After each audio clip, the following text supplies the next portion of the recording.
देखो, मैंने आपको बताया था अपनी पिछली वीडियो में कि सेल का वेट मत करो, वहां पर कुछ गड़बड़ होने वाली है। और मेरी जो भी बातें थी ना, सब ऑलमोस्ट सच हो चुकी हैं। बिकॉज जो जून एपिक सेल लाइव हुई है ना, इसकी जो मैंने प्राइसिंग देखी है, प्रोडक्ट्स देखे हैं, अवेलेबिलिटी देखी है, बहुत गड़बड़ है यार। बाकी मैंने कुछ फोन निकाले हैं आपके लिए। अगर आपको कोई फोन बाय करना है, थोड़ा बहुत डिस्काउंट मिल जाए, चल जाएगा आपको, तब मैं कुछ हर ब्रांड के फोन आपको बताऊंगा कौन सा आप ले सकते हैं, कौन सा आपको इग्नोर करना है। ये बात आप याद रखना, जो बिग बिलियन डेज आएंगे तो जो मैं फोन अभी आपको रिकमेंड करूंगा उस टाइम पे ये स्टॉक में आपको नहीं मिलेंगे। जो मैंने पिछली बार कहा था अब वो स्टॉक में नहीं है। जो अब मैं कह रहा हूँ आगे आपको नहीं मिलेगा। थोड़ा माइंड बनाकर चलना। अगर कुछ बाय करना है देर मत करना, अभी बाय कर लेना। यही बेस्ट टाइम है परचेजिंग करने का, अगर आपको एक वैल्यू फॉर मनी फोन चाहिए। क्योंकि नए फोन में उतनी अच्छी वैल्यू नहीं मिल रही है। HD प्लस डिस्प्ले से लेकर Dimensity 6300 तक हमको मिल रहा है 25-30 हजार की रेंज में। अब इतना तो मैं पैसा आपको ऐसे फोन पे नहीं लगवाऊंगा। अब मैंने जैसे ही सेल पे जो ओपन किया, एक तो कुछ बैंक के बैंकों पर आपको मिल रहे हैं। अब अजीब बात ये लग रही है, पहले क्या होता था ना, सेल के टाइम पे एक मेंशन हो गया फ्रंट पेज पे, इस बैंक का आपको ऑफर मिलेगा। बट अब क्या है, सभी ब्रांड्स अपनी मर्जी से ऑफर चला रहे हैं। कोई किसी बैंक का दे रहा है, कोई डेबिट का दे रहा है, कोई क्रेडिट का दे रहा है। ये चीज़ भी थोड़ी गलत है। बाकी मैंने यहाँ पर जब आईफोन देखा, पहले आपको आईफोन 17 73,000 के आसपास की रेंज में मिल रहा है। अब मुझे लगता है अगर आपको आईफोन 17 बाय करना है तो अभी सही टाइम नहीं है इसको बाय करने का। आईफोन 17 की बेस्ट डील आपको मिलेगी वही बिग बिलियन डे सेल के टाइम पे। बिकॉज उस टाइम सितंबर में नया आईफोन भी लॉन्च हो जाएगा, आईफोन 18। तो ऐसे में ये आपको 50-55 इसके आसपास की रेंज में मिल सकता है। पिछली हिस्ट्री देखकर अपने एक्सपीरियंस से ये चीज़ मैं आपको बता रहा हूँ। दूसरा, आईफोन 16 आपको मिल रहे हैं अराउंड 60,000 के आसपास की रेंज में। अगर आपको आईफोन बाय करना है कम बजट में, यही आपका बजट है, तब आईफोन 16 की भी ये सही डील है। आप डेफिनेटली इसको इस रेंज में बाय कर सकते हैं। अगर आपको बजट और नहीं बढ़ाना तो टैग कर रहा हूं मैं, इसको चेकआउट करना मत भूलिएगा। फ़ोन काफ़ी अच्छा है, आपके डेली यूज़ के काम से लेकर हैवी यूज़, मल्टीटास्किंग, अच्छा कैमरा, सारी नीड आपकी इसमें पूरी हो जाएगी। आईफोन में अभी मैं आपको और कोई सेल में तो रिकमेंड नहीं करूंगा। इसके अलावा सितंबर अक्टूबर तक वेट करो, वहां पर आपको अच्छी डील मिलेगी। दोस्तों, फोन तो आप चूज कर लेना कौन सा आपको बाय करना है। बस आप वीडियो को लाइक करके चैनल को सब्सक्राइब कर दो अगर आपको हमारी मेहनत पसंद आ रही है तो। चलिए आगे बढ़ते हैं वीडियो में। अब वीवो की बात कर लेते हैं। वीवो में अगर आप देखेंगे ना, एक तो T5X है जो बहुत ज़्यादा हाईलाइट होता है यार फ़ोन, लेकिन ये बिल्कुल वर्थ नहीं है ये फ़ोन 20 से ऊपर इसके लिए बनना। अगर ये 17,000 18,000 तक आपको मिल जाता तब मैं आपको रिकमेंड करता, तो इसको तो आप इग्नोर कर दो। वीवो में मैं आपको 2-3 फ़ोन बताता हूँ। एक तो है Vivo T4 जो ठीक है 25 के आसपास मिल रहा है, अच्छी वैल्यू है। अगर आज की मार्केट देखते हैं तो इसको आप देख सकते हैं। बड़ी बैटरी भी आपको यहाँ पर मिल जाती है, 7000 mAh से ज़्यादा की बैटरी यहाँ पर है। टैग कर रहा हूँ, चेक कर लेना। दूसरा फोन Vivo T4R 21-22 हजार का ये फोन आपको मिल जाएगा। यहाँ पर भी Dimensity 7400 आपको मिल जाता है, AMOLED डिस्प्ले है, बढ़िया फोन है। Vivo T5X से मच बेटर ऑप्शन है। दिखा रहा हूँ मैं यहाँ पर, आपको क्लिक करके आप इसको डेफिनेटली 21-22 में बाय कर पाएंगे। बैंक ऑफर वगैरह सब अप्लाई करके ये आपको इस रेंज में फोन पड़ जाएगा। दूसरा Vivo T4 Ultra कभी कभी मिलता है फोन, लेकिन जब मिलता है आप इसको उठा लेना। 35 के आसपास है ये फोन, आप सर्च करना, इसको मैं टैग कर दूंगा अगर मिल गया तो मुझे। अब इसका क्या है ना, रिफ्रेश करके नजर रखनी पड़ेगी आपको बाय करना है तो फोन। अभी ये स्टॉक में इसलिए कम है बिकॉज वीवो के जो और फोन्स हैं V70 सीरीज के, उनको कोई बाय नहीं करता इस फोन के सामने, तभी इस फोन को आउट ऑफ स्टॉक किया गया है। 35 में अगर मैं देखता हूँ अच्छी परफॉर्मेंस, अच्छा कैमरा, सब कुछ टॉप क्लास का है प्राइस रेंज के हिसाब से। पेरिस्कोप लेंस भी इसके अंदर लगा हुआ है। दूसरा, अगर आपको फ्लैगशिप फोन चाहिए वीवो का, Vivo X200T आज भी आपको 55 के अंदर मिल रहा है। ये फोन 52-53,000 के में ये फोन मिल जाएगा। और इस रेंज में कैमरा, परफॉर्मेंस, फ्लैगशिप चीजें आपको दे रखी हैं। डेफिनेटली इस फोन को मैं ऑलराउंडर फोन कह सकता हूं अपने प्राइस रेंज में। V70, V70 Elite, V70 FE, इन सब फोन्स को आपको इग्नोर करना है। और Vivo T4 Lite भी हाईलाइट किया जा रहा है 12-13 हजार की रेंज में। अभी रुक जाओ, अभी तो T5 Lite का वेट कर लो, देखते हैं वहां पर क्या होता है। ये फोन मुझे पहले भी उतनी अच्छी वैल्यू वाला फोन नहीं लगा था। हाँ, ये है कि आज की रेट में अगर आप देखोगे ना, 15 के अंदर हमें 12,000 में भी 4G फोन मिलना स्टार्ट हो गए हैं। अगर मैं उनके सामने देखता हूं तो ये अच्छा पैकेज रहेगा Vivo T4 Lite। चलिए, Vivo के बाद Samsung की बात करते हैं। मैं ज़्यादा वही फोन हाईलाइट करूंगा जो मुझे लग रहा है अच्छी वैल्यू दे रहे हैं, या जो आपको बाय बिल्कुल नहीं करने हैं, ज़्यादा हाईलाइट हो रखे हैं। अब जैसे कि S25 FE 5G यहाँ पर पहला फोन दिखा रखा है, 55-60 हजार में ये फोन आपको मिल रहा है, जिसको हम 45,000 से कम में भी अभी बाय कर चुके हैं कुछ टाइम पहले ही।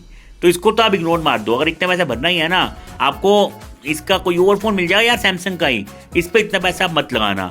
आपको 50,000 के आसपास की रेंज में अगर S24 मिलता है स्नैपड्रैगन वाला वेरिएंट, तो वो ज़्यादा अच्छी वैल्यू देगा। वो एक ट्रू फ्लैगशिप फोन है सैमसंग की तरफ से, तो उस रेंज में तो वो आप देख सकते हैं। इसके अलावा आपको S25 भी मिल रहा है यार 56,000 के आसपास की रेंज में। ये छोटा पैकेट है, बड़ा धमाका इसको मैं नहीं कहूंगा, उसके लिए मुझे डर लगेगा यार।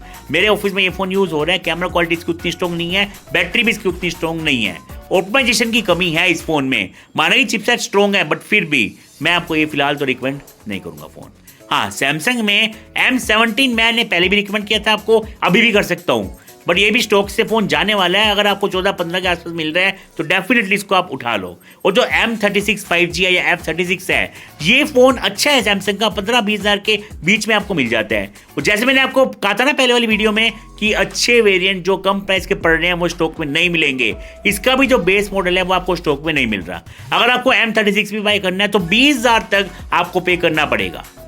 फिर ये लगता है यार 20,000 हम इसके लिए पे करते हैं, 1,000-2,000 बढ़ाते हैं हम, तो M56 F56 मिल जाएगा, जो कि मच बेटर ऑप्शन है M36 के कंपैरिजन में।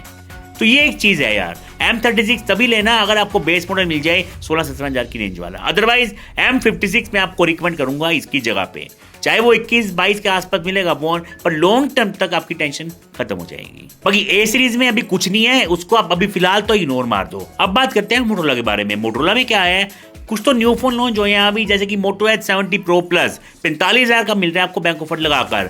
अगर आपको मोटोरोला का फ्लैगशिप फोन चाहिए तो ये आप देख सकते हैं 45,000 के आसपास की रेंज में। अच्छा कैमरा, अच्छा डिजाइन, अच्छी बिल्ड, ये सब आपको चीजें यहाँ पर मिल जाती हैं, और UI भी क्लीन है इस फोन का। या फिर इसका छोटा भाई है Moto Edge 70 Pro, वहाँ पर टेलीफोटो जूम लेंस नहीं है, बाकी सब कुछ आपको सेम मिल जाएगा। उस फोन का प्राइस आया है मतलब 37 के आसपास वो आपको मिल जाएगा स्मार्टफोन विद बैंक ऑफर। 3,000 के आसपास का अच्छा ऑफर यहाँ पर लगा हुआ है, तो इसको आप डेफिनेटली देख सकते हैं इन दोनों स्मार्टफोन्स को। बाकी जो मोटोरोला के ऐसे ऐसे फोन थे ना धुरंधर वाले, जो मैं आपको रिकमेंड करता था, चाहे वो G96 हो या G86 पावर हो, वो अब स्टॉक में नहीं है। अगर आप मोटोरोला का कोई फोन बाय करना चाहते हैं 20 के अंदर की रेंज में, एक तो आपके पास ऑप्शन है G57 पावर का, जो कि हम पहले 14-15 हज़ार में यूज कर रहे थे फोन ऑलरेडी, या फिर है जो भी लेटेस्ट लॉन्च जो है फोन Moto G37 पावर, बड़ी बैटरी के साथ ये सब दोनों फोन आपको मिल जाते हैं। तो मैं ये कहूँगा अगर आपको इसी रेंज में फोन लेना है तब या तो आप मोटोरोला की साइट पे ट्राई कर लो, फ्लिपकार्ट पे नहीं है तो शायद वहाँ पर आपको G96 या G86 पावर स्टॉक में मिल जाए। उनसे बेटर वैल्यू आपको कोई फ़ोन नहीं दे रहा। इनकेस आपको 20 के अंदर लेना ही पड़ रहा है फ़ोन कोई, तो G57 पावर में आपको रिकमेंड करूँगा। ये इस रेंज में फिर भी फ़ोन सही रहेगा। हालांकि पहले 15 के अंदर था, वो मैं मान रहा हूँ चीज़, बट और कोई ऑप्शन नहीं है, तो ये भी आप डेफिनेटली फ़ोन इस रेंज में देख सकते हैं। लेकिन जो G67 पावर है उसके लिए 20 से ऊपर आप मत पे करना, वो 20 से ऊपर फ़ोन दिखाया हुआ है। अगर आप 20 से ऊपर जा रहे हैं, या तो आप H60 फ्यूजन ले लो, यहाँ मैं टैग कर दूंगा, और 27,000 में H70 फ्यूजन आपको मिल रहा है, वो भी आप ले सकते हैं, या फिर H60 Pro आपको मिल जाएगा, वो भी आप देख सकते हैं। ये सारे फ़ोन 27-28 हज़ार के आसपास की रेंज में आपको मिल रहे हैं। H60 Pro ज़्यादा अच्छी वैल्यू दे रहे हैं फ़ोन आपको, बिकॉज वो एक फ्लैगशिप किलर फ़ोन है मोटोरोला की तरफ से। और जो H70 फ्यूजन है पहले वो 25 का मिल रहा था, अब प्राइस बढ़ने के बाद 27 का हो चुका है विद बैंक ऑफर। तो ये एक चीज़ है। नंबर 1 पे H60 Pro। बाकी मोटो सिग्नेचर भी फ़ोन है, अंडर 55,000 अराउंड 52-450 का ये फ़ोन अवेलेबल है। इसको भी आप देख सकते हैं। अगर आपको मोटोरोला का फ्लैगशिप फ़ोन चाहिए तो टैग इसको भी मैं कर दूंगा। इसके अंदर परफॉर्मेंस आपको और बेटर मिलती है S70 Pro Plus से, अगर मैं इसको कंपैरिजन कर रहा हूं तो। बाकी Moto G06 पावर, जो पहले फोन 8,000 का था, वो अब 13-14 हज़ार का मिल रहा है फोन। उससे बेटर मैं आपको कहूंगा जो इनका नया फोन है G37, जो आपको 14,000 का मिल रहा है। पावर की बात नहीं कर रहा मैं, दूसरे की बात कर रहा हूँ, वो आप बाय कर लेना इसकी जगह पे, वो ज्यादा बेटर ऑप्शन है। अगर मैं Realme की बात करता हूँ तो Realme P4R 16-17 हज़ार का विद बैंक ऑफर दिखा रहा है ये स्मार्टफोन। मैंने भी इसकी टेस्टिंग करनी है, उसके बाद मैं आपको इसके बारे में सही से बताऊंगा। फिलहाल जो फोन यहाँ पर हाईलाइट हो रखे हैं ना, जैसे कि P4X 19,500 का आपको मिल जाएगा। यहाँ पर कोई अच्छा ऑफर ज़्यादा नहीं आया, पहले भी ये फोन इतने का मिल रहा था, सेल के बाद भी ये फोन इतने का ही मिल रहा है। अब 19,500 में परफॉर्मेंस तो आपको तगड़ी मिल जाती है यहाँ पर, उसमें कोई भी डाउट नहीं है। एमोलेड डिस्प्ले नहीं है, उसके अलावा फ़ोन काफ़ी अच्छा है ये, बट इसकी एक्चुअल वैल्यू जो है ना 16,000-17,000 इसके आसपास होती तो ज़्यादा बेटर रहता। अगर आपको Realme का फ़ोन चाहिए ना इस टाइम पे अंडर 25,000, Realme P4 23,000 के आसपास ये फ़ोन आपको मिल जाएगा। उस रेंज में अच्छी वैल्यू आपको मिल रही है, वो मैं टैग कर रहा हूँ, आप उसको चेक कर लेना। वो आप देख सकते हैं, वहाँ पर कैमरा क्वालिटी भी ठीक है, डिस्प्ले क्वालिटी अच्छी है, गेमिंग आप अच्छी कर सकते हैं, परफॉर्मेंस में कोई दिक्कत नहीं है, बड़ी बैटरी भी आपको इस फोन में मिल जाती है। और अगर आपको गेमिंग के लिए फोन लेना है तो 25-26 के आसपास की रेंज में Realme P3 Ultra best gaming phone है Realme का। अगर आपको उसी रेंज में फोन चाहिए तो कैमरा क्वालिटी भी सुपीरियर है, बाकी डिस्प्ले क्वालिटी भी अच्छी आपको मिल जाती है उस फोन में भी। तो ये दोनों फोन मैं रिकमेंड कर रहा हूँ, टैग दोनों को मैं कर दूंगा। और जो Realme P4 Pro है ना फोन, स्नैपड्रैगन 7 Gen 4 के साथ ये फोन मिल जाता है। अच्छी बात है, 27,000 का ये फोन अवेलेबल है।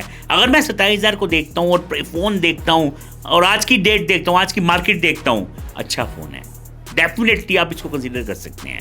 अगर आपको Realme GT 70 मिल रहा होता 30 के अंदर की रेंज का, तब तो मैं आपको ये रिकमेंड नहीं करता। बट अब Realme GT 70 का प्राइस हो चुका है अराउंड 33,000 के आसपास वो फोन आपको मिल रहा है। अगर आप उतना पे कर सकते हैं फिर तो वो वाला बाय करो GT 70। बट आपको इसी रेंज में फोन चाहिए, न्यू फोन चाहिए, तो Realme P4 Pro डेफिनेटली आप कंसीडर कर सकते हैं। परफॉर्मेंस वगैरह अच्छी आपको मिल जाती है, क्योंकि आज की डेट में जो 7 Gen 4 है इसके लिए हमें 35,000 से ऊपर भरने पड़ रहे हैं। आपने Realme 16 Pro Plus देखा है ना, 40 से ऊपर का फोन है 7 Gen 4 के साथ। या फिर आपने नथिंग फोन 4A Pro देखा है ना, 40,000 से ऊपर वो भी आ चुका है 7 Gen 4 के साथ। उसके अकॉर्डिंग तो ये अच्छा रहेगा, टैग इसको भी मैं कर दूंगा। और GT 7 भी मैं आपको रिकमेंड करूंगा, अराउंड 36,000 के आसपास रेंज में ये फोन मिल रहा है। अगर मैं इस रेंज में देखता हूँ ये एक ऑलराउंडर है, गेमिंग करो, कैमरा चाहिए, बैटरी चाहिए, सब कुछ पूरा बढ़िया वाला पैकेज ये बना हुआ है इस फोन में, तो इसको भी आप डेफिनेटली कंसीडर कर सकते हैं। Realme P4 पावर छोड़ दो, उसको आप इग्नोर मार दो, ना ही Realme 15 Pro वगैरह मैं आपको रिकमेंड करूंगा, ये फोन आप नहीं लेने। Realme Narzo P4 Lite ये भी मैं आपको रिकमेंड नहीं करूंगा, Realme P4 Lite इसको भी इग्नोर मार दो आप। अगर अब मैं Oppo देखता हूँ ना, Oppo में ना एक तो Oppo Reno 14 का थोड़ा प्राइस कम हुआ है, 36,000 के आसपास ये फोन मिल रहा है, जो कि ठीक है। अगर 35 के अंदर आता तो और अच्छा रहता, कुछ टाइम पहले ये 35 के अंदर ऑलरेडी आ चुका है। एक तो इसको आप देख सकते हैं। दूसरा, आपको ओप्पो में जो टर्बो सीरीज है वो मैं आपको रिकमेंड कर दूंगा, 27 के आसपास टर्बो है और टर्बो प्रो आपको मिल जाता है 32-33 के आसपास। 8s Gen 4 इस फोन में अवेलेबल है।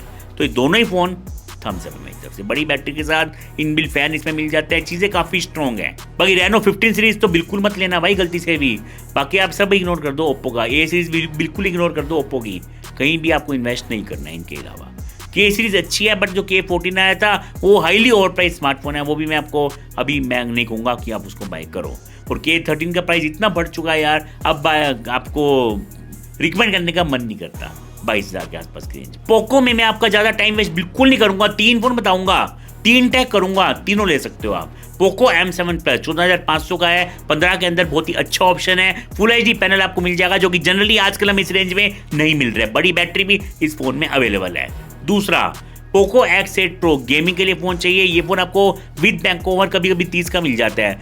तगड़ा फोन है यार, मजा आ जाएगा आपको यहाँ पर गेमिंग करने का। ओवरऑल फोन भी कॉम्पैक्ट है, यूज करने में अच्छा लगेगा। पोको M8 20,000 का फोन ये मिल जाता है। पोको M8 में स्लिम फोन है, लाइट वेट है, कंफर्टेबल है, आपके डेली यूज के टास्क आराम से कर देगा। डिस्प्ले क्वालिटी भी अच्छी है, एमोलेड पैनल यहाँ पर आपको मिल जाएगा। अब मैं अगर नथिंग को देख रहा हूँ यार, नथिंग में क्या दिक्कत है ना, किसी फोन पे कोई तगड़ा ऑफर नहीं चल रहा। और जो नथिंग फोन 3 लाइट है जो मैं रिकमेंड कर सकता था आपको फोन, वो स्टॉक में नहीं है। फिलहाल मैं नथिंग का एक ही फोन रिकमेंड करूंगा जो कि है नथिंग फोन 3, वो आपको अमेजोन पे मिल जाएगा 45,000 के आसपास की रेंज में। उस रेंज में वो स्ट्रॉन्ग फोन है, डिस्प्ले क्वालिटी से लेकर कैमरा क्वालिटी, परफॉर्मेंस, कोई दिक्कत आपको नहीं आएगी। अब मैं आता हूँ इन्फिनिक्स पे। देखो इन्फिनिक्स आजकल थोड़ा सा ना अच्छा काम कर रहे हैं, क्योंकि इस मार्केट के टाइम पे भी कुछ फोन ऐसे लॉन्च हो रहे हैं जो कि अच्छे लग रहे हैं। यहाँ पर आपको एक तो इन्फिनिक्स नोट एज आपको मिल जाता है एक स्मार्टफोन 25,000 में 256 GB स्टोरेज के साथ। ये फोन ठीक है, उस रेंज में आप इसको देख सकते हैं। इसके अलावा आपको इन्फिनिक्स का GT30 मिल जाएगा 20,000 के आसपास की रेंज में। उस रेंज में ये भी एक अच्छा फोन है, अगर आपको गेमिंग करनी है, बढ़िया गेमिंग आप इस फोन में कर पाएंगे। GT30 Pro भी स्ट्रॉन्ग फोन है, अगर आपको गेमिंग करनी है। 25 के 30 के बीच में ये फोन अवेलेबल है। Remedy 8350 इस फोन में आपको मिल जाएगा। ये तीनों मैं टैग कर रहा हूँ, चेक कर लेना। टेक्नो में अभी कोई ज़्यादा अच्छी डील्स तो नहीं चल रही हैं। हाँ, टेक्नो पोवा 7 Pro ये फ़ोन है जो 20 के अंदर मिल जाता है। 256 GB स्टोरेज भी है, परफॉर्मेंस भी अच्छी है फ़ोन की, गेमिंग भी आप टॉप क्लास की कर सकते हैं, कोई दिक्कत नहीं है। वायरलेस चार्जिंग तक आपको इस फ़ोन में मिल जाती है, तो इसको आप देख सकते हैं। दे रहा हूँ मैं इसको भी लिंक। Xiaomi Redmi में भी कोई ऐसा फ़ोन नहीं है जो अच्छी डील पे लगाओ। Note 15 SE है जो अच्छा फ़ोन है, उसकी जगह भी मैंने आपको M8 रिकमेंड किया था पोको का, बिकॉज दोनों बिल्कुल सेम स्मार्टफोन्स हैं और इसका प्राइस थोड़ा बढ़ा हुआ है Note 15 SE का। तो दोनों में से कोई भी आप बाय कर सकते हैं। वैसे प्राइस के अकॉर्डिंग आप चेक कर लेना कौन सा आपको बेस्ट लग रहा है। फ़ोन दोनों सेम है। बाकी यार गुस्सा आता है यार HMD को देखकर।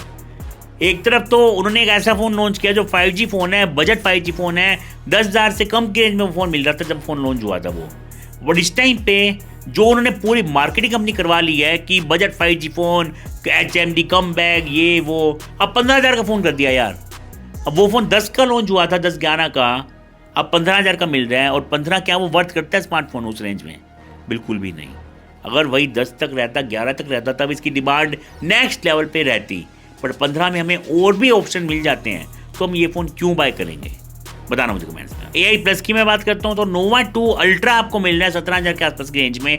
उस रेंज में अच्छा फ़ोन है ये, अच्छी परफॉर्मेंस, अच्छा कैमरा मिल जाता है उस रेंज के हिसाब से। डिस्प्ले क्वालिटी भी फ़ोन की काफ़ी स्ट्रॉन्ग है। भाई Nova 2 5G भी अवेलेबल है 11,000 का, तो वो भी आप डेफिनेटली फ़ोन कंसीडर कर सकते हैं। टैग इसको भी मैं दोनों को कर दूंगा। तो कुछ फ़ोन थे जो आप देख सकते हैं फ्लिपकार्ट जून एपिक सेल से। अगर आपको अमेजोन पे जाना है तो iQOO Neo 10 मैं आपको रिकमेंड करूंगा, अच्छा फ़ोन है अपनी रेंज में। OnePlus का अगर आप फ़ोन देखते हैं Note Series 6 अगर 30 तक मिल जाता है तो वो भी डेफिनेटली एक अच्छा बाय रहेगा। Note 6 मैं आपको रिकमेंड नहीं कर रहा, उसका प्राइस अब काफ़ी बढ़ा हुआ है, उस रेंज में अपने प्राइस को वो जस्टिफाई नहीं कर पा रहा। लावा में लावा बोल्ड सीरीज काफ़ी अच्छी है, लावा बोल्ड 2, लावा बोल्ड N1, ये सब जो न्यू फोन्स हैं लावा के, वो काफ़ी अच्छी वैल्यू आपको दे रही है। तो उनको भी मैं टैग कर रहा हूँ, जो फ्लिपकार्ट पे अवेलेबल है, चेक कर लेना। बाकी डिस्क्रिप्शन में लिंक आपको मिल जाएंगे। मुझे आप बताना कमेंट्स में आपको कौन सा फ़ोन बेस्ट लगा जून एपिक सेल से, कहाँ पर आप इन्वेस्ट करना पसंद करेंगे। मैं ये उम्मीद करता हूँ आपको हेल्प मिलेगी आज की वीडियो से। मिलिए हेल्प, वीडियो को लाइक करो, शेयर करो। हम मिलते हैं किसी और वीडियो में।